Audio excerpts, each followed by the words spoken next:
Hello everyone, welcome back to my YouTube channel Manisha dish. और आज हम बात करने वाले हैं लॉक अप सीजन 2 के 10वें एपिसोड के बारे में, जहां पे आपने पिछले एपिसोड में देखा होगा कि एक चांस आया था जो कि था लक बाय चांस। और यहाँ पे लक जो है वो बैड लक होगा या फिर लक आपका गुड लक होगा, वो तो आपको उसको यूज करने के बाद ही पता चलेगा। बट ये 10th एपिसोड जो था ना, ये पूरा का पूरा यहाँ पे कवर किसने किया है? श्रेया कालरा और आकांक्षा चौधरी ने। बोला जाए तो ये वाला एपिसोड पूरा इन्हीं के नाम गया, क्योंकि जो कलेश हुआ है इनके वजह से। स्पेशली आकांक्षा चौधरी को क्या हो गया था ये मुझे समझ में नहीं आ रहा था। ये एक्शन का रिएक्शन था या फिर ओवर रिएक्शन यहाँ पे वो कर रही थी, क्या था वो तो आपको हम बाद में बताएंगे। मतलब मैं आपको बाद में बताऊंगी, तो आप इस पे बताना, अपनी टिप्पणी राय जो है कमेंट सेक्शन में जरूर बताना। बट फिलहाल हम बात करते हैं लॉक अप सीजन 2 के 10वें एपिसोड के बारे में कि इसमें क्या हुआ। सो आप सबको पता ही होगा कि पिछले एपिसोड में एक टास्क चल रहा था, जहां पे जो है लक वाला जो है एक चल रहा था टास्क। वहां पे होता ही है कि सभी को जाके अपना हाथ जो है उस पे रखना होता है, और यहाँ पे वो जो है मशीन डिसाइड करेगा कि आपका लक गुड लक होगा या फिर बैड लक होगा। जहाँ पे बारी थी रियाज की, और रियाज जब उस पे अपना हाथ रखते हैं तो उनको मिलती है एक अपॉर्चुनिटी, एक पावर। और वो पावर ये होती है, एडवांटेज ये होती है कि वो जितने भी सेफ कंटेस्टेंट्स है, जितने भी सिक्योर्ड है, उसमें से किसी एक को एट्रिक्स में डाल के और वहां पे 50,000 जो है खर्चा पानी में ऐड कर सकते हैं। सो ये है तो बहुत बड़ी अपॉर्चुनिटी, क्योंकि खाने के लाले पड़े हुए हैं इस शो में। बट यहाँ पे सबसे बड़ी बात ये है कि सिक्योर्ड में से ट्रिक्स में डाला किसको जाएगा, क्योंकि जिसको डालोगे उससे तो आपका जो कलेश है वो तो बजने वाला है। सो यहाँ पे बहुत बड़ी दुविधा में फंस जाते हैं रियाज अली। सभी लोग जाके उनको मैनिपुलेट करते हैं, समझाते हैं कि भाई तू उसको कर दे, भाई तू उसको कर दे, शिवांगी को कर दे, उसने तक कभी भी तेरे को सेव करने के लिए नहीं किया। या फिर बहुत सारे लोग जो है बहुत सारे लोगों का नाम भी बताते हैं। बट यहाँ पे बारी आती है राम कपूर की। राम कपूर जाते हैं रियाज के पास और वो बोलते हैं कि एक काम कर, तू एक बार सुनीता मैम से जाके बात कर ले, क्योंकि उनको इस शो में नहीं रहना है और उसने पर्सनली मुझे ये बातें जो है वो बोली हुई है। सो आई थिंक मुझे ऐसा लगता है कि सबसे सेफ यही होगा कि तू सुनीता मैम को ये ट्रिक्स में डाल दे, बस एक बार उनसे कंसर्न कर ले। तो यहाँ पे रियाज बोलते हैं कि ठीक है, अगर ऐसा है तो मैं जाके सुनीता मैम से बात कर लेता हूँ। उसके बाद रियाज जो है वो पहुंच जाते हैं सुनीता आहूजा के पास, और वहां पे वो सुनीता से बात करते हैं, जहां पे सुनीता बोलती है कि अगर तुझे जो सही लगे तू कर, अगर तुझे लग रहा है कि तुझे मुझे एट्रिक्स में कर देना चाहिए तो तू कर ले, मुझे ऐसे भी शो में नहीं रहना था, मैंने ये बोला था किसी को कि मुझे सेव ना करे, बट फिर भी उन्होंने मुझे सेव कर दिया। अब मुझे सेव नहीं होना था तो तू मुझे एट्रिक्स कर दे, कोई प्रॉब्लम नहीं है, तुझे जो सही लग रहा है तू कर ले, मेरे को कोई प्रॉब्लम नहीं है। सो यहाँ पे रियाज इस चीज से ओके हो जाते हैं कि वो यहाँ पे सुनीता आहूजा को एट्रिक्स में डालने वाले हैं।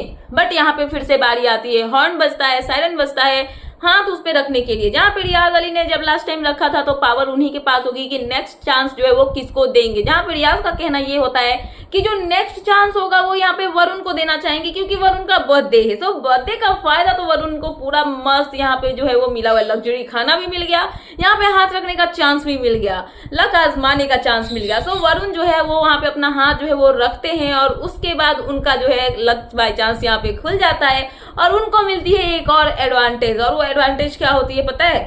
रियाज का क्या था कि वो किसी सिक्योर में से यहाँ पे जो इनमेट है उसमें से आगे पे किसी को एट्रिक्स में धर के 50,000 जो है वो कमा सकते हैं। उन्होंने कमा भी लिए, अभी मैं आपको आगे बताऊंगी। बट यहाँ पे वरुण का ये होता है कि वरुण जो है वो किसी एक इनमेट को जो कि एट्रिक्स है उसको सीधा जजमेंट डे पे भेज सकते हैं, और जो क्रैकडाउन वाला टास्क होता है वो इंसान परफॉर्म नहीं करेगा। सो अब यहाँ पे इसको एडवांटेज बोलेंगे या फिर डिसएडवांटेज ये तो पता नहीं, क्योंकि इससे वरुण का कोई फायदा होने वाला है नहीं। हाँ, हो सकता है अगर ये क्रैकडाउन में परफॉर्म करे तो वो इंसान जो है एक इंसान कम हो जाएगा उस टास्क के दौरान में। बट यहाँ पे वरुण करे तो किसको करे? तो यहाँ पे होती है फिर से एंट्री किसकी? रितेश देशमुख की। सो रितेश देशमुख जब आते हैं तो यहाँ पे सारे लोग कॉमन रूम यानी कि फैमिली रूम में इकट्ठे जो है वो बैठ जाते हैं। उसके बाद रितेश जो है वो पूछते हैं कि चलो तुम लोगों ने अपना फैसला ले लिया, अभी बारी है फैसला सुनाने की कि तुमने क्या फैसला लिया है। तो यहाँ पे जो है सबसे पहले वो रियाज को अपने पास बुलाते हैं और बोलते हैं कि तूने डिसाइड कर लिया कि तेरे को क्या करना है, या फिर तू अभी भी लोगों से मैनिपुलेट हो रहा है, या फिर सेफ गेम खेलना चाहेगा।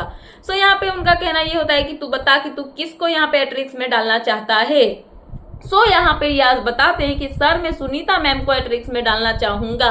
और ये सुन के यहाँ पे रितेश देशमुख का रिएक्शन ये होता है कि अच्छा सुनीता को क्यों?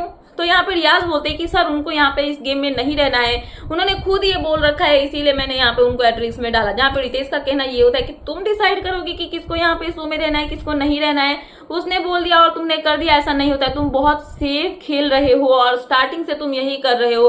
तुम्हारा खुद का गेम कोई है नहीं। सामने वाला कुछ आके बोलेगा कि भाई तू मेरे को कर दे, आकांक्षा बोल देगी कि तू मेरे को कर दे तो तू उसको कर देता है। अभी सुनीता ने बोला तो तूने सुनीता को कर दिया। तेरा खुद का गेम कहाँ है? तू खुद को कब बचाएगा। तो यहाँ पे रियाज जो है कुछ नहीं बोलते हैं और यहाँ पे रियाज जो है वो चले जाते हैं अपने सीट पे। उसके बाद बारी आती है यहाँ पे वरुण की कि वरुण किसको यहाँ पे ट्रिक्स में से सीधे जजमेंट डे पे भेजेंगे जो कि क्रैकडाउन परफॉर्म नहीं करेगा। सो यहाँ पे वरुण की जब बारी आती है, वरुण से रितेश पूछते हैं तो वरुण बोलते हैं कि सर बहुत हो गया स्मार्ट गेम ये वो, मैंने तो सोचा था कि थोड़ा सा खेलूंगा बट मैं फिर सोचा कि थोड़ा सा इंसानियत भी दिखाना जो है वो जरूरी है। सो मैं थोड़ा सा इंसानियत दिखाते हुए सोच रहा हूँ कि सुनीता मैम ने जब लास्ट टाइम फर्स्ट टास्क जो है वो परफॉर्म किया था तो फर्स्ट टास्क परफॉर्म करने के टाइम में उनके यहाँ पे जो है वो लग गई थी और लगा भी था सुनीता के यहाँ पे गोली जो लगी हुई थी ना, दाग हो गया था पूरा और वो रो चुकी थी कि उनको जो है घर जाना है। तो यहाँ पे वरुण का कहना ये होता है कि मैं नहीं चाहता हूँ कि क्रैकडाउन टास्क में ये परफॉर्म करे और ये फिर से इंजर्ड हो। सो मैं ऐसा नहीं दे सकता हूँ कि मैं उनकी बहुत रिस्पेक्ट करता हूँ, माँ की तरह मानता हूँ। सो मैं नहीं चाहूंगा कि सुनीता मैम को चोट लगे और मैं सीधे इनको जजमेंट डे पे एलिमिनेशन के लिए भेजना चाहता हूँ। और ये सुन के सुनीता का रिएक्शन ये होता है कि हाँ सारे इनसिक्योर हो रहे हैं, मेरे से जल रहे हैं और इनको लगता है कि इनसे मैं जीत के चली जाऊंगी, इसीलिए ये सब मुझे जो है टारगेट बना के निकाल रहे हैं। सो यहाँ पर रितेश का भी कहना यही होता है कि तू सेफ खेल रहा है और तू यहाँ पे अच्छा बन के जो है निकलने की कोशिश कर रहा है। सो ये सब बातें यहाँ पे इनकी जो है वो हो जाती है और उसके बाद सुनीता जो है सिक्योर थी, सिक्योर से एट्रिक्स में गई, ठीक है, एट्रिक्स से सीधा जजमेंट डे पे चली गई जहां पे उनको क्रैकडाउन परफॉर्म करने का मौका भी नहीं मिलने वाला है। सो ये सब होता है और रितेश यहाँ से चले जाते हैं और इसके बाद बारी आती है खाना खाने की। सो जब खाना की बारी आती है तो खाना के टाइम पे ये होता है ना कि जो श्रेया है उनको क्या अपॉर्चुनिटी मिली थी कि जो यहाँ पे एक्सेस कार्ड होता है वो श्रेया के हाथ में चला जाता है। श्रेया के हाथ में एक्सेस कार्ड जाने की वजह से क्या होगा, जो भी खाना कैंटीन खुलेगा डिजिटल कैंटीन, तो जो भी खाना ऑर्डर करना होगा वो श्रेया कालरा ही करेंगी क्योंकि एक्सेस कार्ड उनके पास है। सो यहाँ पे श्रेया जब जाती है खाना ऑर्डर करने के लिए तो यहाँ पे आकांक्षा चौधरी भी वहां पे पहुंच जाती है क्योंकि लास्ट टाइम जब श्रेया ने खाना ऑर्डर किया था तो आपको याद होगा कि आकांक्षा चौधरी को जब पूछ रही थी कि क्या खाना है तो सबको वो यही बोलती, उन्होंने योगेश को बोला था कि तू बोल कि मैं विनर हूँ। साथ में उन्होंने सूफी से भी माफी मंगवाई थी, सॉरी बुलवाई थी और साथ में आकांक्षा चौधरी से भी उन्होंने सॉरी बुलवाया था जहाँ पे इन लोगों का खाना ही नहीं आया था। और यहाँ पे इसके वजह से जो आकांक्षा चौधरी है उनको जब श्रेया पूछती है कि चौधरी तू क्या खाएगी बता, तो आकांक्षा का कहना ये होता है कि मेरा नाम चौधरी नहीं है, आकांक्षा चौधरी है, तो पूरा नाम है। तो आकांक्षा को होती है अच्छा सॉरी आकांक्षा चौधरी बोल रही हूँ, बता तू क्या खाएगी। बट आकांक्षा जो है वो चली जाती है वहां पे जो कैंटीन में लिस्ट आता है ना खाना वाला जहाँ पे सेलेक्ट करना होता है कि कौन सा खाना खाना है। और यहाँ पे जो आकांक्षा है वो वहां पे खुद से क्लिक करने जब जाती है कैंटीन वाले मतलब स्क्रीन पे तो श्रेया उनको ऐसे झटक देती है और झटकती है तो ऐसा होता है कि जो आकांक्षा चौधरी वहां पे होती है उनके इस जगह पे जो है वो लग जाता है, इस साइड या फिर इस साइड किसी साइड, तो यहाँ पे जो है उनका हाथ ऐसे लग जाता है और नेल बड़े बड़े तो ऑब्वियसली जो है यहाँ पे वो लगेंगे ही। तो यहाँ पे आकांक्षा को जैसे ही लगता है, आकांक्षा को आता है गुस्सा क्योंकि यहाँ पे उनको लगता है कि श्रेया ने यहाँ पे सोच समझ के जानबूझ के उनको हर्ट किया है, इंटेंशनली हर्ट किया है। बट यहाँ पे श्रेया जो है उस पर कोई रिएक्शन नहीं देती है और आकांक्षा पूरा शॉक होती है और वो बोलती है कि तूने मुझे हिट कैसे किया, तूने मुझे मारा कैसे। तो आकांक्षा के सामने श्रेया का कहना यही होता है कि मैंने जानबूझ के नहीं मारा, गलती से लग गया। बट आकांक्षा को यही एटीट्यूड जो है वो पसंद नहीं आता है। यहाँ पे श्रेया सॉरी नहीं बोलती है उस टाइम पे और आकांक्षा पूरा अग्रेसिव हो जाती है। वहीं पे सब लोग यहाँ पे इनको रोकने की कोशिश करते हैं आकांक्षा को, लेकिन आकांक्षा नहीं रुकती है, बहुत लड़ती है, झगड़ती है। यहीं पे जो श्रेया कालरा है उनकी भी लड़ाई वहां पे होती हुई नजर आती है जहाँ पे श्रेया जो है बाद में सॉरी भी बोलती है आकांक्षा को। बट यहाँ पे आकांक्षा चौधरी जो है वो एक्सेप्ट नहीं करती है क्योंकि उनको वो सॉरी सही नहीं लगता है। वहीं पे आकांक्षा चौधरी जो है झगड़े में चप्पल भी चला के मारती है, साथ में उनको जो है मतलब बोलते बोलते थूक निकल जाता है, फिर थूक भी वहां पे थूक भी देती है और उसके बाद साथ में वो गालियां भी देती है और क्या क्या चीजें जो है बहुत सारी होती है। और उसके बाद यहाँ पे जो है श्रेया जो है वो शांत रहती है, माधुरी हो गई, शिल्पा हो गई, सब उनको शांत कराते। कहीं ना कहीं सब लोग का कहना, कुछ लोगों का कहना ये भी होता है कि श्रेया की गलती, उनको ऐसे रिएक्ट नहीं करना चाहिए था।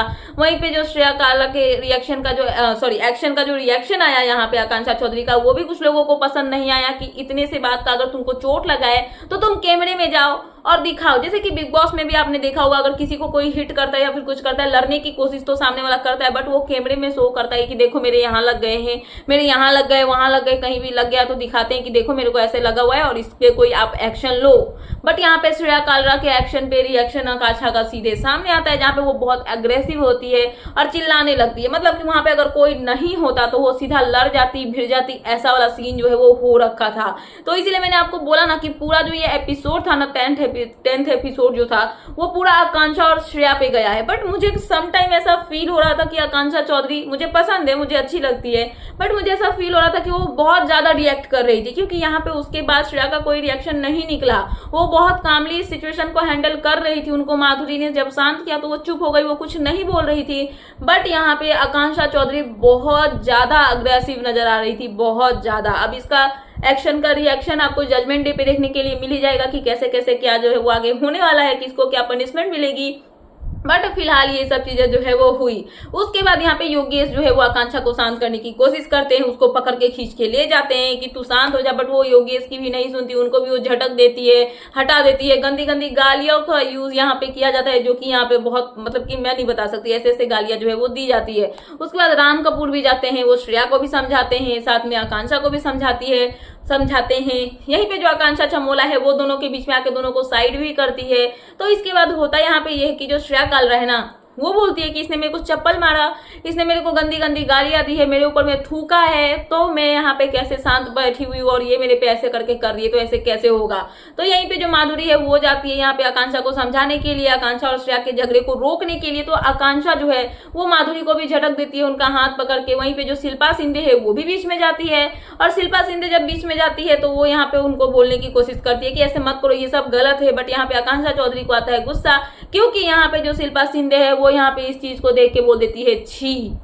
सो यहाँ पे आकांक्षा का कहना ये होता है कि 4 दिन नहीं हुए आपके आए हुए और आप उसकी जो तलवे है वो चाट रहे हो, उसके पीछे पीछे घूम रहे हो। तो एक काम करो, आप उसी की चमची बनो, 4 दिन के लिए आपको फुटेज जो है वो मिल जाएगा। और पिछले शो में जो आपने रोटियां बेल बेल के जो है शो जीत लिया था, यहाँ पे रोटियां बेलने वाला कॉन्सेप्ट नहीं है मैडम, तो यहाँ पे आप नहीं जीत सकती है। जहाँ पे शिल्पा शिंदे जो है नॉर्मली हंसते हुए, बोला जाए तो उनको गुस्सा तो बहुत आ रहा था भाई, देख के पता चल रहा था कि वो बहुत ज्यादा गुस्सा है, कंट्रोल कर रही है, पर वो वहां पे लड़ी क्यों नहीं, यही मैं सोच रही थी। क्योंकि इतने में अगर वो बिग बॉस में होती तो मतलब सामने वाले की बैंड बजा देंगी। क्योंकि मैंने देखा था कि विकास गुप्ता को कैसे वो बेलन से मारती थी, दौड़ा के, मतलब कि इतना गंदा वाला झगड़ा जो है इनका होता था बिग बॉस में। बट यहाँ पे ये कामली इतना सिचुएशन को कैसे हैंडल कर रही है, ये मेरे को समझ में नहीं आया। उसके बाद यहाँ पे जो शिल्पा शिंदे है उनको आकांक्षा चौधरी ये भी बोलती हुई नजर आती है कि अगर बच्चे होते ना फिर समझ में आता कि कैसे क्या चीजें हैंडल की जाती है, नहीं है ना, इसीलिए समझ में नहीं आ रहा है। और ये चीज यहाँ पे इनको हर्ट कर जाती है, क्योंकि शिल्पा शिंदे के बच्चे नहीं है। और इस चीज को लेके यहाँ पे जब आकांक्षा बोलती है तो उनको गुस्सा आता है। वहीं पे हर्षद होते हैं, शिवांगी होती है, साथ में आकांक्षा चमोला भी होती है। वो उनको चुप करवाते कि भाई वो हमसे बहुत सीनियर है, हम उनसे ऐसे रिस्पेक्ट करके बात नहीं कर सकते हैं। बट आकांक्षा चौधरी का कहना यहाँ पे ये होता है कि बाहर में गई सीनियोरिटी, मुझे किसी से कोई फर्क नहीं पड़ता है, सामने वाला अगर मेरे को बोलेगा तो मैं किसी को नहीं छोड़ने वाली हूँ। जितना तुमने उखाड़ा है यहाँ पे आने के लिए उतना ही मैंने उखाड़ा हुआ है। जिस थाली में तुम हो उसी थाली में मैं भी हूँ, तो मेरे से कुछ भी एक्सपेक्ट मत करना। वो मेरे को आके छी बोलने वाली होती कौन है। और माधुरी को भी साथ में यहाँ पे घसीटती हुई वो नजर आती है, जहाँ पे वो बोलती है कि माधुरी मैम बहुत उसकी चमची बनी हुई है ना, इनको भी नहीं छोड़ूंगी। और जैसे यहाँ पे श्रेया को निकालूंगी ना, माधुरी मैम को भी वैसे ही शो से बाहर निकाल दूंगी। सो ये सब चीजें यहाँ पे बोली जाती है। उसके बाद आकांक्षा चौधरी जाती है अपने रूम में और वहां पे वो रोने लगती है। सो जब वो रोती है तो सूफी उनके पास जाते हैं उनको चुप कराने के लिए, बट वो बहुत अग्रेसिव होती है। बट यहाँ पे सूफी बोलते हैं कि रिलैक्स करो, कोई बात नहीं है, तुम्हारी गलती नहीं थी, तुमने हिट नहीं किया, उसने किया ना, उसको पनिशमेंट मिलेगा।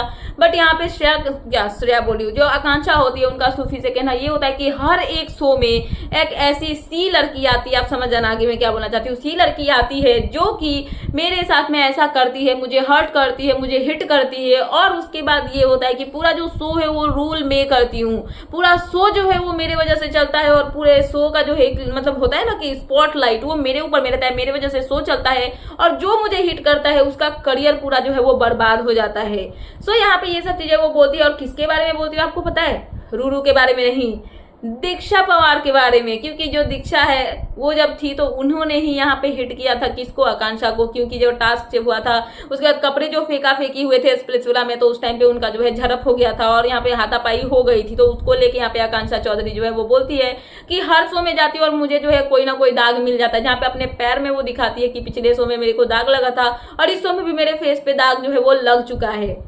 सो ये सब चीजें यहाँ पे होती है। उसके बाद जो है सूफी वहां से जाते हैं, योगेश आते हैं आकांक्षा के पास। योगेश आकांक्षा को समझाते हैं कि रिलैक्स कर, इतना ज्यादा गुस्सा मत कर, बट वो किसी की नहीं सुनती है और वो बोलती है कि योगेश बोलते हैं कि तू इतना गुस्सा करके क्या ही कर ले, कि मैं लोगों के सामने तुझे डिफेंड कर लूंगा और ये सब प्रिटेंड कर दूंगा कि तेरी गलती नहीं है, बट मैं अकेले में तुझे समझा सकता हूँ कि तू ऐसे करके रिएक्ट मत कर। बट आकांक्षा का कहना ये होता है कि अब तो तू देख, खाना तो आने दे, खाने को लेकर ऐसा बवाल हुआ है ना, पूरा खाना मैंने बर्बाद नहीं कर दिया और मैंने खाने पे जो है मतलब कि क्या बोलते हैं उसको, खाना बर्बाद नहीं किया और साथ में खाना को यहाँ पे जो है किसी को खाने नहीं दिया, तो आप तू देख कि मैं क्या करती हूँ। तो यहाँ पे जो है खाना आने का टाइम होता है, जहाँ पे श्रेया का कहना ये होता है कि खाना आ रहा है ना, ये खाने के साथ में कुछ ना कुछ बकवास जो है वो करने वाली है। सो खाना आता है कैंटीन से और उसके बाद सबका प्लेट आता है। तो आकांक्षा का प्लानिंग यहाँ पे यही होता है कि जब प्लेट आएगा ना, वो यहाँ पे श्रेया का प्लेट जो है वो गायब करेंगी, फेंक देंगी। सो यहाँ पे जैसे ही खाना आता है, श्रेया क्या करती है कि वो छोड़ देती है कि जिसको जिसको खाना देना है वो दे देगी। बट यहाँ पे आकांक्षा चौधरी क्या करती है कि खाने का जो प्लेट होता है एक नॉनवेज वाला रियाज के हाथ में देती है और एक्स्ट्रा उसको दे देती है ताकि वो वहां पे रखे और उसको वो बर्बाद कर देंगी। बट रियाज क्या करता है, वो जाके सामने वाले को दे देता है। सो यहाँ पे श्रेया को उनका खाना मिल जाता है और ये देख के यहाँ पे आकांक्षा चौधरी को और भी ज्यादा खुन्नस जो है वो चढ़ जाता है। जहाँ पे आकांक्षा चौधरी जो है वो तो गुस्से में थी ही, सभी लोग एक साथ डाइनिंग पे बैठ के खाना खा रहे होते और उतने पे आकांक्षा चौधरी जो है वो चली जाती है श्रेया के पास में अपना वाटर बोतल लेके और क्या करती है आपको पता है, अपना जूठा पानी श्रेया के प्लेट में डाल देती है। और ये कहीं से भी जस्टिफाई नहीं कर सकते हैं कि ये सही है, ये गलत था गाइस। चाहे आप उनके कितने भी बड़े फैन रहो या फिर कुछ भी करो, बट ये किसी के थाल में अपना जूठा पानी डालना ये अच्छा नहीं है और ये गलत है। सब लोग यहाँ पे इस चीज से अग्री करते हैं कि ये उन्होंने यहाँ पे गलत किया है। बट यहाँ पे श्रेया कालरा जो है वो चुपचाप बैठी रहती है और वो यहाँ पे अपना वही खाना जो है वो कंप्लीट फिनिश कर लेती है। और ये चीज मुझे यहाँ पे बहुत बुरी लगती है कि उनके साथ में, मुझे पर्सनली जब गेम में खेल रही थी और जैसे उन्होंने किया था चमोला के साथ में या फिर जो भी हो, मुझे यहाँ पे ये सही नहीं लगी थी। बट यहाँ पे श्रेया के साथ में गलत हुआ कि उनके प्लेट में ऐसे करके पानी नहीं फेंकना चाहिए था। और उनका रिएक्शन कहीं ना कहीं उन्होंने जो शांत वाला दिया, कामली ये सब हैंडल किया, जहाँ पे उन्होंने आकांक्षा के इतने ज्यादा अग्रेसिव नेचर के सामने अपने आप को इतना कंट्रोल करके रखा, इसको मैं यहाँ पे कुडोज करती हूँ। तो यहाँ पे क्या होता है, उन्होंने पानी डाला, श्रेया ने पूरा खाना जो है वो खा लिया और पानी डाल के आकांक्षा जो है वो चली गई अपने रूम में और वहां पे वो बैठी थी। जहाँ पे योगेश जाते हैं आकांक्षा के पास और वो बोलते हैं कि क्या हुआ, तू ऐसे क्यों कर रही है रिएक्ट, किसी के खाने में से पानी नहीं डालना चाहिए। और कहीं ना कहीं योगेश की बात करो तो वो बहुत कामली ये सिचुएशंस को हैंडल कर रहे थे और उनकी मेच्योरिटी जो है वो दिख रही थी, कैसे यहाँ पे वो अच्छा बन के जो है सब चीज से हैंडल करने की कोशिश कर रहे हैं दोनों साइड को। सो योगेश आकांक्षा के पास जाते हैं और उनको बोलते हैं कि तेरे को पानी जो है वहां पे नहीं फेंकना चाहिए था। आकांक्षा का कहना ये होता है कि झूठा खाने से प्यार बढ़ता है ना, तो इसलिए मैंने उसके खाने में पानी डाल दिया ताकि जो है वो मेरा झूठा खा सके। तो योगेश बोलते हैं कि तेरे डालने से क्या हुआ, आखिर में तो वो खाना खा रही है ना, वही वाला खाना वो खा रही है, पानी वाला ही खाना वो खा रही है। तो यहाँ पे आकांक्षा जो है वो हंसती है। मुझे ये चीज अच्छी नहीं लगती है कि खाने का यहाँ पे ऐसे मतलब कि डिसरिस्पेक्ट किया गया, ये चीज यहाँ पे गलत है कि खाने का आप यहाँ पे अन्न का अपमान करो, ये गलत चीज होती है। सो यहाँ पे ये सब चीजें होती है और यहीं पे आकांक्षा चौधरी नहीं रुकती है, आगे का प्रोसेस बाकी है गाइस, सुनते रहो क्या होता है। सो यहाँ पे होता है ये है कि जब इनकी लड़ाई झगड़े चल रहे होते हैं उसके बाद आती है सोने की बारी। तो सोने के टाइम पे क्या होता है आपको पता है, आकांक्षा चौधरी जो है पूरा 1 बोतल पानी लेके जाती है श्रेया कालरा के रूम में, माधुरी के रूम में, और उनका जो बेड होता है उस पे पूरा पानी उड़ेल देती है, मतलब पूरा बेड गीला कर देती है, दोनों का बेड गीला करती है। जहाँ पे योगेश गुस्सा भी करते हैं कि तूने यहाँ पे माधुरी मैम का क्यों किया, उनकी कोई गलती नहीं थी, उनका तो नहीं करती। बट यहाँ पे योगेश के सामने आकांक्षा चौधरी का कहना यही होता है कि उनकी फ्रेंड है ना, उसको डिफेंड करती है ना, तो अब उसको भी भुगतना पड़ेगा, मैं उसका भी बेड जो है वो गीला करूंगी। और वो वहां पे दोनों के बेड पे पानी डाल देती है। जहाँ पे योगेश को ये चीज बुरी लगती है कि यहाँ पे माधुरी मैम के बेड पे क्यों पानी डाला गया है। उसके बाद योगेश जो है वो क्या करते हैं, माधुरी के पास जाते हैं, उनको सॉरी बोलते हैं और वो बोलते हैं कि मैम आप उस बेड पे नहीं सोओगे, मुझे अच्छा नहीं लगेगा आप ऐसे गीले बेड पे सोओगे तो। और उसके बाद श्रेया कालरा जो है वो जाती है अपने बेड को देखती है, सब लोग बताते हैं कि तेरा बेड उसने गीला करके रखा हुआ है। तो अपना जो बेड होता है, जो मैट होता है ना, जैसे कि ये इतना मोटा है राइट, सो ऊपर वाले पार्ट पे तो यहाँ पे पानी पड़ गया। सो यहाँ पे श्रेया क्या करती है, उसको पलट देती है तो पानी वाला पार्ट नीचे चला जाता है और जो सूखा हुआ पार्ट होता है वो ऊपर आ जाता है। तो वैसे करके वो एडजस्ट करके सो लेंगी। बट जो माधुरी है उनके बेड का क्या होता है कि जो वहां पे ब्लैंकेट होता है सब कुछ गीला वहां पे जो है वो हो रखा होता है। सो उसके बाद श्रेया कालरा पहुंचती है डाइनिंग रूम में, आई मीन कॉमन रूम में, वहां पे सारे इनमेट्स जो है वो बैठे होते हैं और वो यहाँ पे बोलती है कि देखो सर, मैंने यहाँ पे गलती से उसको हिट किया, गलती से मेरी लगी, मैंने उसको सॉरी बोला, उसने मेरे को जूते चप्पल मारे, साथ में मेरे ऊपर में थूक भी दिया और मेरे को गंदी गंदी गालियां भी दी। मैंने कुछ भी नहीं किया क्योंकि मुझे पता है वो कुछ करेगी, फिर मैं कुछ करूंगी, फिर वो कुछ करेगी, फिर मैं कुछ करूंगी। मतलब ये एंडलेस है, इसका कभी भी अंत नहीं हो सकता है। तो किसी एक को इसको रोकना पड़ेगा, क्योंकि मैं इसको कंट्रोल नहीं कर सकती। वहीं पे जो क्या नाम है हर्षद चोपड़ा है, वो जाते हैं जब इन चीजों को रोकने के लिए, क्योंकि योगेश भी बहुत गुस्सा होते हैं, क्योंकि आकांक्षा के साथ गलत हुआ है तो ऑब्वियसली वो गुस्सा होंगे ही। सो यहाँ पे योगेश का कहना ये होता है कि हर्षद भाई आप मेरे पे जो ऐसे रिएक्ट कर रहे हो, एक बार सोचो अगर शिवांगी जी के साथ में ऐसा हुआ रहता तो आपका रिएक्शन क्या होता। हर्षद ये सब चीजें यहाँ पे समझते हैं और यहाँ पे शिवांगी, रियाज सब लोग जो है हर्षद को हक करते, क्योंकि इस बात को लेके वो रोने लगते हैं। जहाँ पे वो बताते हैं कि यहाँ पे योगेश का रिएक्शन जो है वो जायज है, क्योंकि अगर किसी के साथ में ऐसा होगा तो वो यहाँ पे एक्सेप्ट नहीं कर सकता है ऐसा, और ये एक्शन का रिएक्शन जो है योगेश का निकलेगा और ये नॉर्मल है। यहाँ पे हर्षद समझते हैं और वो चुप हो जाते हैं। वहीं पे श्रेया कालरा जो है सबको जाके बोलती है कि उसने मेरे बेड पे पानी फेंका, ऐसा वैसा किया, अब मैं इसका क्या करूं। जहाँ पे राम कपूर का कहना ये होता है कि बेटा तुमको पता होना चाहिए कि तुम अगर कोई एक्शन कर रहे हो तो उसका रिएक्शन आपको भुगतना पड़ेगा। तुम कोई छोटी बच्ची नहीं हो दूध पीती हुई कि तुमको पता नहीं है कि तुम अगर किसी को ऐसे हिट करोगी और सामने वाला तुम्हारे लिए ऐसे मतलब नॉर्मल रहेगा। सो जैसे ही तुमने उसको हिट किया तुमको ये समझ में आ जाना चाहिए कि उसका रिएक्शन तुम्हारे लिए क्या आने वाला है। सो ये सब बातें हो रही होती है। वहीं पे पहुंचती है कौन, आकांक्षा चौधरी। वो यहाँ पे इतने बड़े बड़े एलिगेशंस लगाती है श्रेया के ऊपर में, जो कि सुन के मैं तो भाई सन्न रह गई, मैं तो शॉक रह गई। जहाँ पे कुछ दिन पहले श्रेया जो है उन्होंने यहाँ पे पमेला के लिए ये बोला हुआ था कि ये शुगर डैडी पाल के रखी हुई है, इसके ये है वो है, मतलब बहुत सारी बातें जो है वो बोली गई थी। और उसके बाद जब यहाँ पे श्रेया को लेके आकांक्षा का रिएक्शन आता है सामने, आकांक्षा जो खुलासा करती है वो सुन के सभी यहाँ पे शॉक हो जाते हैं। जहाँ पे आकांक्षा जाती है और वो बोलती है कि तेरे जैसे तो कुत्ते भी ना पालू मैं, और तेरे माँ बाप तुझे देख के शर्म करते होंगे कि कैसे लड़की को पैदा कर दिया। साथ में आकांक्षा चौधरी ये भी बोलती हुई नजर आती है कि तू अगर बाहर होती ना तो बेटा तू अभी तक जिंदा नहीं होती। शो में जो यहाँ पे मैंने साइन करके आया हुआ है ना डील, इसके वजह से मेरे को यहाँ पे जो है क्या बोलते कॉन्ट्रैक्ट साइन किया हुआ है ना, इसके वजह से मैं यहाँ पे शांत हूँ, चुप हूँ, वरना तेरे को मैं छोड़ती नहीं, अभी तक तू यहाँ पे शांति से खड़े नहीं रहती। उसके बाद वो जाके उनके मुंह पे ये बोलती है कि तेरी सच्चाई खोलू, तेरे को एक्सपोज करूँ, तूने जो बाहर इतने सारे शुगर डैडीज पाल के रखे हैं ना, तेरे शुगर डैडीज जो तुझे चलाते हैं, तेरे खर्चे उठाते हैं, मेरे को नहीं पता, मेरे को सब कुछ पता है, और तेरी शुगर मॉमी तो मैं ही हूँ।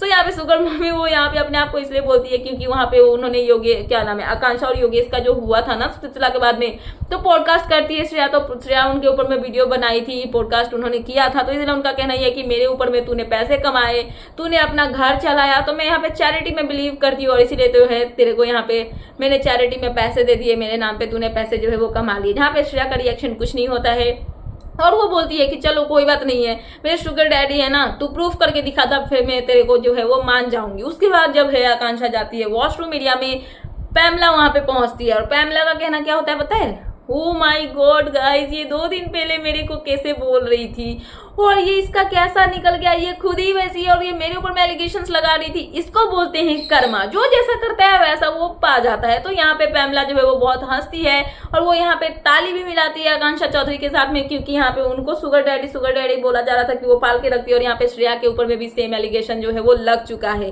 सो ये सब चीजें होती है और उसके बाद ये सब जाते हैं सोने के लिए, क्योंकि रात हो चुकी है गाइस। और यहाँ पे जब ये सोने जाते हैं तो जो श्रेया कालरा है वो बात करती है यहाँ पे किससे पता है, क्या नाम है आपका, रुको बताती हूँ,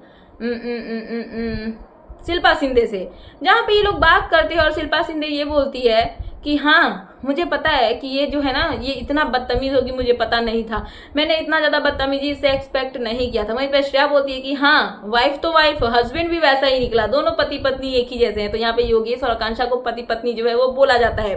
सो यहाँ पे बोलती है क्या नाम है शिल्पा की पति पत्नी एक प्यारा रिश्ता होता है, इसको बदनाम मत करो इनका नाम लेके। तो ये सब ऐसे बोलते हैं और उसके बाद जो है ये लोग सो जाते हैं और उसके बाद होती है नई सुबह आती है, नई यहाँ पे उमंग लेके, और वो क्या होता है क्रैकडाउन टास्क। सो यहाँ पे सुबह होती है, सब लोग खाना वाना खाने के लिए जाते हैं, जहाँ पे आकांक्षा को यहाँ पे जो है योगेश कन्विंस करते हैं कि तू थोड़ा सा खाना खा ले, क्योंकि बहुत टाइम हो चुका है तूने खाना नहीं खाया, रात को भी तूने जो है सही से खाना नहीं खाया, मतलब खाना ही नहीं खाया था, तो इसकी वजह से तू जो है मतलब वीक हो जाएगी। तो यहाँ पे आकांक्षा बोलती है कि मैं नहीं खाऊंगी, बट योगेश उनको मनाते हैं, तो आकांक्षा बोलती है चल तेरे करके मैं थोड़ा सा जो है वो खा लूंगी। उसके बाद खाना यहाँ पे श्रेया कालरा ऑर्डर करती है सबके लिए, सब लोग खाना वाना जो है वो खा लेते हैं। और खाना वाना खाने के बाद क्या होता है कि सब लोग को जो है फरा बुलाती है क्रैकडाउन के लिए। क्रैकडाउन के लिए सब लोग जब जाते हैं तो यहाँ पे जो है कौन परफॉर्म नहीं करेगा आपको पता है, सुनीता आहूजा परफॉर्म नहीं करेंगी, क्योंकि सुनीता जो है वो सीधे एट्रिक्स में रहते रहते एकदम जजमेंट डे पे एलिमिनेशन राउंड में पहुंच गई है। सो जो यहाँ पे कंटेस्टेंट्स बचते हैं वो कौन कौन होते हैं, आई गेस वो होते हैं राम, साथ में यहाँ पे वरुण होते हैं, साथ में यहाँ पे माधुरी होती है और रियाज होते हैं और यहाँ पे श्रेया होती है। 5 लोग यहाँ पे जो है एट्रिक्स में होते हैं और इनमें से कोई एक जो है वो यहाँ पे सेव हो जाएगा क्रैकडाउन टास्क जीत के। और टास्क कैसा होता है मैं आपको बताऊं, फरा तो सबसे पहले सभी को एक्टिविटी एरिया में बुलाती है, सब लोग वहां पे पहुंच जाते हैं खाना खाते ही टाइम में। बट यहाँ पे फरा का कहना ये होता है कि जो भी भसर आप लोगों ने कल मचाई है ना, उस पर मुझे बहुत चीजें बोलनी है, बहुत गुस्सा आ रहा है, बट मैं अभी नहीं बोलूंगी, सीधा जजमेंट डे पे बोलूंगी। इसका मतलब ये मत सोचना कि इसको लेके मैं डिस्कस नहीं करूंगी, मैं करूंगी, बट सीधा जजमेंट डे पे इसका डिसीजन लिया जाएगा। बट फिलहाल हम यहाँ पे जो क्रैकडाउन टास्क है उस पे फोकस करते हैं। तो टास्क यहाँ पे स्टार्ट करने के लिए सभी को बुला लिया जाता है एक्टिविटी एरिया में। और टास्क कुछ इस तरीके का होता है ना कि बहुत सारे लंबे लंबे पिलर्स टाइप में होते हैं, तो हाइट के हिसाब से, और उस पे ना डाइज रखे होते हैं और यहाँ पे 5 साइड में 5 कंटेस्टेंट्स के नाम लिखे रहते हैं जो कि यहाँ पे एट रिस्क में है। और करना क्या है, जैसे ही यहाँ पे सायरन बजेगा, हॉर्न बजेगा, आई मीन विसल बजेगा, सबको दौड़ दौड़ के जाना है और जो डाइज है जहाँ पे उनका नाम है उसको सबसे ऊपर करके रखना है। और लास्ट में इनको 10 मिनट्स का टाइम दिया जाएगा और लास्ट में जो सबसे ज्यादा डाइज को अपने नाम का डाइज ऊपर रखेगा वो इस टास्क को जीत जाएगा। सो यहाँ पे श्रेया और माधुरी थोड़ा सा यहाँ पे स्ट्रेटेजी लगाते हैं। स्ट्रेटेजी कुछ ऐसी होती है कि वो जो है यहाँ पे माधुरी दीक्षित बोली होगा, सॉरी। सो माधुरी जो है, माधुरी ग्रोवर, उनको सेव करना चाहती है श्रेया। तो यहाँ पे कहा ये गया कि श्रेया भी माधुरी का ही नाम ऊपर करेंगे और माधुरी भी श्रेया का नाम ही ऊपर, सॉरी, अपना ही नाम ऊपर करेंगे। तो 2 लोग अगर करेंगे तो एक इंसान तो सेव हो ही जाएगा, क्योंकि दोनों अगर अपने अपने लिए करेंगे तो दोनों में से कोई भी सेव नहीं होगा। सो यहाँ पे ये स्ट्रेटेजी ये लोग अपनाते हैं। उसके बाद जब से टास्क शुरू होता है सब लोग अपना जी जान लगा देते हैं। कहीं ना कहीं देख के ऐसा लग रहा था कि रियाज और वरुण जो है वो अपना यहाँ पे सेफ खेलने की कोशिश कर रहे हैं। वहीं पे माधुरी के लिए जो श्रेया है उन्होंने अपना जी जान लगा दिया, पूरा पलट पलट के माधुरी माधुरी माधुरी माधुरी माधुरी जो लगाया है कि मैं आपको क्या ही बोलूं। सभी लोग का कहना यहाँ पे ये होता है कि तू पागल हो गई है क्या, अपना नाम यहाँ पे दिखा, क्योंकि तेरा एक भी नहीं दिख रहा है। बट यहाँ पे वो किसी की नहीं सुनती है और वो माधुरी का नाम ही पलट पलट के वहां पे जो है वो रखने लगती है। और लास्ट में क्या होता है आपको पता है, टास्क खत्म होता है और यहाँ पे जो है राम का अंडर 10 में रहता है। यहाँ पे राम का 100 मतलब एक भी 100 मतलब सॉरी 10 भी वहां पे डाइस जो है राम का नहीं होता है सीधा में, 10 के अंदर में ही रहता है। श्रेया का 1 भी नहीं होता है क्योंकि उन्होंने अपना तो सीधा किया ही नहीं था। वहीं पे रियाज जो है वो भी वैसे ही 10 के अंदर में ही रहते हैं, 8-9 के आसपास में। वहीं पे बात आती है माधुरी और वरुण की, इन दोनों में से कोई तो यहाँ पे होने वाला है गाइस विनर। तो ये टास्क जीतता कौन है मैं आपको बताऊं, माधुरी जीतती है, क्योंकि 2 लोग मिलकर अगर एक को जिताने में लगे तो ऑब्वियसली सामने वाला जीतेगा ही। और यहाँ पे माधुरी जो है उनके यहाँ पे 19 डाइज सीधे करके उनके नाम के रखे होते हैं। वहीं पे वरुण जो है वो बस 2 पॉइंट से यहाँ पे हार जाते हैं क्योंकि उनके बस 17 होते हैं। और यहाँ पे वरुण को इस चीज को बुरा लगता है क्योंकि वो रियाज को चिल्ला रहे थे कि तू उस साइड के जाके कर, उस साइड के जाके कर, बट रियाज जो है वो वरुण के पीछे पीछे ही भाग रहे थे और उन्हीं के साथ में वो ये चीजें जो है वो कर रहे थे। एनीवेज जो भी हो, यहाँ पे माधुरी जीतती है, जहाँ पे सब लोग बोलते हैं कि तू पागल है क्या श्रेया, ये क्या कर रही थी। यहीं पे जो फराह खान है वो भी बोलती है कि ये तेरा कैसा गेम स्ट्रेटेजी था कि तूने अपना नहीं किया उसका कर दिया। बट यहाँ पे जो श्रेया है उनका कहना ये होता है कि मेरे पास अपने सीक्रेट से ये चांस है कि मैं अपने आप को सेव कर लूंगी और नहीं भी हुई तो मैं इस जगह से छुटकारा जो है वो पा जाऊंगी। बट माधुरी मैम के पास में अपना सीक्रेट रिवील करने के लिए कुछ भी नहीं है क्योंकि इन्होंने एक सीक्रेट जो है वो रिवील कर दिया यहाँ पे लास्ट जजमेंट डे पे। वहीं पे एक सीक्रेट इन्होंने जो है शो के प्रीमियर डे पे यहाँ पे एक्सपोज किया था, क्या नहीं किया था, शो के प्रीमियर डे पे इन्होंने सूफी को बता दिया था। तो उसके बाद ये यहाँ पे सेफ होने के लिए इनके पास में कुछ बचा नहीं है, तो ये सीधे एलिमिनेट हो जाती। वहीं पे साथ में इनका कहना ये है श्रेया का कि मेरे पास में तो मेरे सीक्रेट्स है तो मैं अपने आप को जो है वो बचा सकती हूँ, तो इसके लिए मैंने यहाँ पे माधुरी मैम को जो है सेव मतलब किया और अपने आप को नहीं किया। यही थी मेरी गेम स्ट्रेटेजी और कुछ भी नहीं थी। तो यहाँ पे जो श्रेया है उन्होंने अपने माइंड से खेला और उसके बाद यहाँ पे जो माधुरी है वो सेव हो जाती है, सिक्योर हो जाती है। और उसके बाद एट रिस्क में कौन कौन बचा, वो है यहाँ पे सुनीता आहूजा, श्रेया कालरा, वरुण यादव और साथ में यहाँ पे राम कपूर और एक कौन है, रियाज अली। इन 5 में से कोई यहाँ पे एक जो है वो घर जाने वाला है, मतलब कि यहाँ पे सीधे वो यहाँ पे टर्मिनेट होने वाला है। अब कौन होगा वो तो जजमेंट डे पे ही पता चलेगा। बट फिलहाल ये टास्क यहाँ पे खत्म होता है, सब लोग जाते हैं यहाँ पे जेल में और यहाँ पे डिस्कशन होती है गेम को लेके कि अगर रियाज और वरुण मिलके खेलते तो कोई एक जो है वो सिक्योर हो जाता, बट ऐसा नहीं हुआ। वहीं पे श्रेया जो है वो पहुंचती है अपने रूम में और वो वहां पे जाके रोने लगती है, उनका ब्रेकडाउन जो है वो हो जाता है। जहाँ पे आकांक्षा चमोला पहुंचती है और वो उनसे बात करने करने की कोशिश करती है, समझाने की कोशिश करती है, बट श्रेया जो है वो बात नहीं करती है। फिर माधुरी आती है, माधुरी जो है वो उनको मतलब कि कंसर्न करती है। वहीं पे जो माधुरी है उनको यहाँ पे क्या बोलते हैं, कांग्रेचुलेट करती है वो श्रेया की, मैम मैंने जो चाहा था वो हो गया और मैंने आपको बचा दिया। माधुरी यहाँ पे थैंक करती है किसको, श्रेया को, कि तुम्हारी वजह से मैं सेफ हो गई, वरना मैं जो है वो नहीं होती। वहीं पे जो सूफी है वो पहुंच जाते हैं किसके पास, माधुरी के पास, और माधुरी को बोलते हैं कि मैम आपका जो मैट था ना उसने योगेश चेंज कर लिया था, क्योंकि योगेश आपको बोल रहा था कि आप वो बेड पे नहीं सो, फिर भी आपने जबरदस्ती सोया, इसलिए योगेश ने अपना मैट जो है वो हटा के आपको दे दिया और आपका मैट उसने ले लिया और वैसे करके वो सोया है। तो माधुरी के लिए यहाँ पे योगेश ने ऐसा स्टैंड लिया, तो माधुरी जो है यहाँ पे उसको अप्रिशिएट करती है। और कहीं ना कहीं मुझे भी अच्छा लगता है कि योगेश इतना जो है हम्बल पर्सनैलिटी दिखाता है अपना, और यहाँ पे लोग उसको चीटर ये सब बोलते हैं, बट कहीं ना कहीं उसकी पर्सनैलिटी, एक समझदारी जो होती है ना, जो इंसान होता है कि जिसके मतलब संस्कार में झलकते हैं, वैसी वाली आप बोल सकते हो कि योगेश का ये पर्सनैलिटी मुझे पर्सनली बहुत अच्छा लगा। ये देखिए कि उसने ऐसा जो है स्टेप लिया माधुरी के बेड को लेके, क्योंकि माधुरी की यहाँ पे कोई भी गलती नहीं थी। सो श्रेया कालरा जब यहाँ पे रो रही होती है तो माधुरी उनको चुप कराती है और आकांक्षा चमोला उसमें बीच में बात करने की कोशिश करती है। तो श्रेया को ऐसा लगता है कि आकांक्षा का कहना ये है कि श्रेया जिसने मतलब जो यहाँ पे आकांक्षा को इंटेंशनली हिट नहीं की थी, वहां पे अनइंटेंशनली था, वो जो हिट हुआ था आकांक्षा चौधरी को, उसकी यहाँ पे गलती है और यहाँ पे श्रेया ही जो है जजमेंट डे पे सुनने वाली है अच्छे से। सो श्रेया का कहना ये होता है कि जो होगा हम देख लेंगे, आप यहाँ से जाओ, मेरे को आपसे बात नहीं करनी है, थैंक्स फॉर कमिंग, और आप यहाँ से जाओ। आकांक्षा का कहना ये होता है कि मैं तो कंसर्न करने के लिए आई थी, बट इसको ऐसा क्यों लग रहा है कि मैं इस पे चिल्ला रही हूँ या फिर कुछ करी, मतलब कि भलाई का जमाना ही नहीं। और आकांक्षा चमोला यहाँ से चली जाती है और उसके बाद जो है यहाँ पे माधुरी उनको समझाती कि तुझे डरने की कोई जरूरत नहीं है, तेरी कोई गलती नहीं है, तूने यहाँ पे गलती से जो है हाथ ऐसे किया तो उसको लग गई, साथ में उसके बाद का उसका रिएक्शन जो है वो गलत था, उसने इतनी ज्यादा गालियां दी, तुझे चप्पल मारा, तेरे ऊपर में थूका, तो अगर गालियां भी सुनेगी तो वही सुनेगी, जजमेंट पे तेरे को कोई कुछ भी नहीं बोलने वाला है। और वहां पे ये दोनों एक दूसरे को हक करते हैं कि इनकी स्ट्रेटेजी जो है वो काम आ गई। वहीं पे आकांक्षा चमोला पहुंचती है राम कपूर के पास में और उनको बोलती है कि सर मैं सेपरेट होने के बाद में ना अकेले रहूंगी और मैं अपना लाइफ जो है उसको सेटल करूंगी, मुझे लाइफ एंजॉय करना है, बहुत सारा काम करना है और साथ में मुझे अपना घर जो है एक बनाना है, ना मैं अपने मतलब कि लॉज के साथ में रहूंगी और ना ही मैं अपने पेरेंट्स के साथ में रहूंगी। तो मुझे आपका सपोर्ट चाहिए, क्योंकि टीवी इंडस्ट्री में आपको ये पता होगा कि हर एक इंसान के ऊपर में जब आपकी एज होती है तो ये होता है ना बुढ़ी वाला टैग जो है वो लग जाएगा कि अरे ये तो 35 साल की है, बुढ़ी हो गई है। सो राम यहाँ पे बोलते हैं कि हाँ मैं समझ रहा हूँ ये सब चीजें, तुझे पता है एक टाइम ऐसा था तुम लोग के जैसे जब हम थे तो मेरे और गौतमी के बीच में, आई मीन गौतमी जो है वो राम कपूर की वाइफ है, और वो यहाँ पे अपनी वाइफ को लेके बात करते कि मेरे और गौतमी के बीच में भी ऐसा हुआ था कि हम लोग का भी ऐसा ही चला था कि हम दोनों जो है वो अलग हो जाएंगे, बट ऐसा नहीं हुआ, हमने बहुत प्रॉब्लम फेस किए, बहुत स्ट्रगल किए और बाद में जो है हम लोग एक साथ हो गए, अभी भी हम लोग एक साथ में चल रहे हैं। सो तुम लोग का भी यही फेज है, बट आप टेंशन मत लो। यहाँ पे आकांक्षा आपको जो जो सपोर्ट चाहिए मैं हर एक सपोर्ट के लिए वहां पे तुम्हारे लिए खड़ा रहूंगा।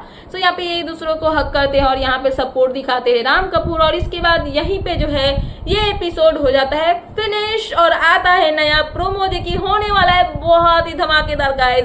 एक एक एपिसोड आ रहा है और वो इतने ज्यादा धमाकेदार होते जा रहे हैं कि मैं आपको क्या ही बताऊं। सो बात करते हैं यहाँ पे 10th एपिसोड तो हो गया, 11th एपिसोड में क्या क्या होने वाला है। सो प्रोमो आता है जहाँ पे विजिटिंग आवर्स जो है वो स्टार्ट हो चुके हैं, मतलब कि घर वालों के, आई मीन इनमेट्स के घर वाले आने वाले हैं उनसे मिलने के लिए। जहाँ पे सबसे पहला विजिटर कौन होता है आपको पता है? आपको पता होगा, यहाँ पे आपने प्रोमो देख ही लिया होगा, जो कि है गौरव खन्ना, आकांक्षा चमोला के बॉयज हस्बैंड।